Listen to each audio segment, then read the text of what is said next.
পশ্চিমবঙ্গ জুড়ে এবার পরিবর্তনের প্রবল হাওয়া। বিধানসভা নির্বাচনে তৃণমূলের টানা 3বারের অভাবনীয় আধিপত্য ভেঙে নীলবাড়ির মসনদ নিজেদের দখলে নিল বিজেপি।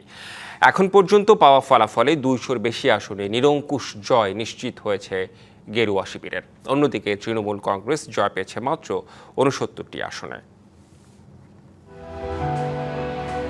মোদি ঝড়ে দর্পচূর্ণ মমতার। পশ্চিমবঙ্গ বিধানসভা নির্বাচনে বড় জয়ে প্রথমবারের মতো এরাজ্যে সরকার গঠনের পথে ভারতের ক্ষমতাসীন দল বিজেপির ঐতিহাসিক জয়ের মধ্য দিয়ে অবসান হলো বাংলাদেশের লাগোয়া পশ্চিমবঙ্গে মমতা বন্দ্যোপাধ্যায়ের 1.5 দশকের শাসনের। রাজ্যের ক্ষমতা হাতছাড়া হওয়ার পাশাপাশি সবচেয়ে বড় চমক ছিল খোদ তৃণমূল নেত্রীর কেন্দ্রে। নিজের দুর্গ ভবানীপুরেও শেষ রক্ষা হয়নি মমতার। হাই ভোল্টেজ আসনে বিজেপির শুভেন্দু অধিকারীর কাছে 15,000-এরও বেশি ব্যবধানের ভোটে হেরে গেছেন তিনি। এই জয় হিন্দুত্বের জয় বলে আখ্যা দেন এক সময়ের মমতা ঘনিষ্ঠ শুভেন্দু।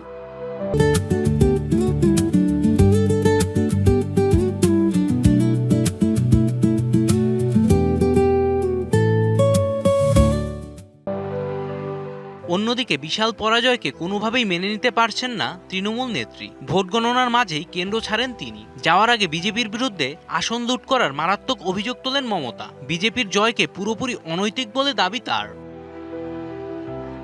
মমতার কারচুপির মাঝেই এই ঐতিহাসিক জয়ে রাজ্যবাসীকে অভিনন্দন জানিয়েছেন প্রধানমন্ত্রী নরেন্দ্র মোদী। জয়কে জনগণের শক্তির জয় বলে উল্লেখ করে নতুন সরকার নিয়ে নিজের স্বপ্নের কথা জানান তিনি। একদিকে তৃণমূলের আসন লুটের অভিযোগ, অন্যদিকে গেরুয়া শিবিরের বাঁধভাঙা উচ্ছ্বাস। নতুন এই সরকার বাংলার মানুষের প্রত্যাশা পূরণে কতটা সফল হয় সেটাই এখন দেখার বিষয়। জয় রায়, ডিবিসি নিউজ ডেস্ক।